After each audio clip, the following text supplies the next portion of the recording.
Hi friends, అందరూ ఎలా ఉన్నారండి? మేమైతే బాగున్నాము. ఈరోజు రెసిపీ ఉలవచారండి. చాలా బాగుంటుంది. చాలామంది చాలా రకాలుగా చేసుకుంటారు. నేనైతే ఈ విధంగా చేస్తున్నాను.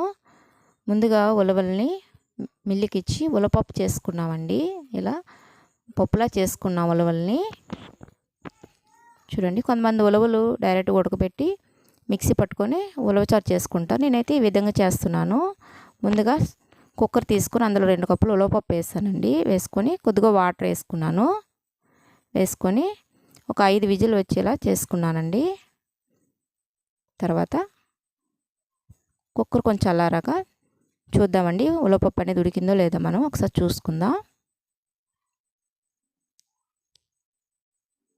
చూడండి, పప్పు అనేది బాగా ఉడికిందండి. ఒకవేళ ఉడకపోతే మనం మిక్సీ పట్టుకోవచ్చండి. మిక్సీ జార్లో వేసుకొని బాగా మెత్తగా చేసుకోవచ్చు.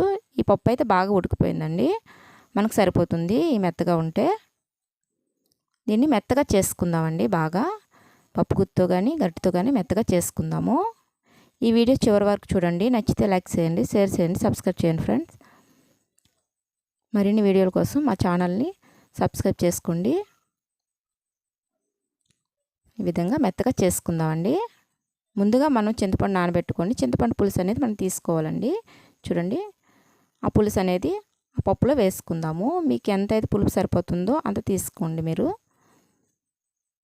తర్వాత అందులోనే చిన్నగా కట్ చేసిన టమాటో ముక్కలు వేసుకుందామండి. చిన్నగా కట్ చేసిన ఉల్లిపాయ ముక్కలు కూడా వేసుకుందాం. పచ్చిమిర్చి, చిన్నగా కట్ చేసిన బెండకాయ ముక్కలను కూడా వేసుకుందామండి. బెండకాయ ముక్కలు కూడా వేసుకోవచ్చు. కొంచెం సాల్టు, కారం వేసుకుందామండి. పసుపు, కారం 2 మిక్స్ చేసిన కారం అండి అది. ఒకసారి బాగా కలుపుకొని కొద్దిగా వాటర్ వేసుకుందామండి. వేసుకొని బాగా మరగనిద్దామండి పులుసు అనేది. పులుసు అనేది ఎంత బాగా మరిగితే అంత బాగుంటుందండి ఉలవచారు అనేది. ఇదే టైంలో మనం కరివేపాకు వేసుకుందామండి. ఫ్లేవర్ అనేది చారుకి బాగా పడుతుందండి. అందువల్ల నేను కరివేపాకు అందులోనే వేసాను. చారు బాగా మరిగింది కదండి. ఇప్పుడు మనం పోపు పెట్టుకుందాం. స్టవ్ పై కడాయి పెట్టుకొని ఆయిల్ వేసుకొని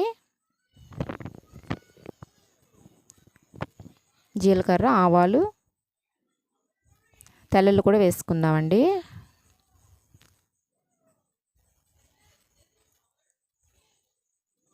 ఎండుమిర్చి వేసుకుందాం. కరివేపాకు వేసుకుందాం. చిన్నగా కట్ చేసిన ఉల్లిపాయ ముక్కలు వేసుకుందామండి. వేసుకొని ఒకసారి బాగా కలుపుకుందాము. ఈ వీడియో చివరి వరకు చూడండి ఫ్రెండ్స్.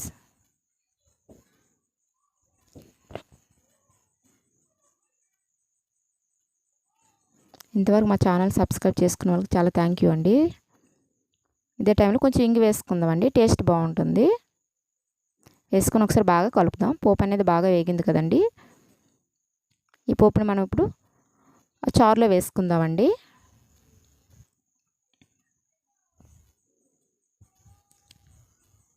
వేసుకొని ఒక 2 మినిట్స్ మరగనిద్దామండి. ఒకసారి బాగా కలుపుకొని ఒక 2 మినిట్స్ బాగా మరగనిద్దాం. ఎందుకంటే పోపు అనేది మొత్తం చారుకి బాగా పడుతుందండి. అందువల్ల మూత పెట్టుకొని ఒక 2 మినిట్స్ ఉంచుదాము.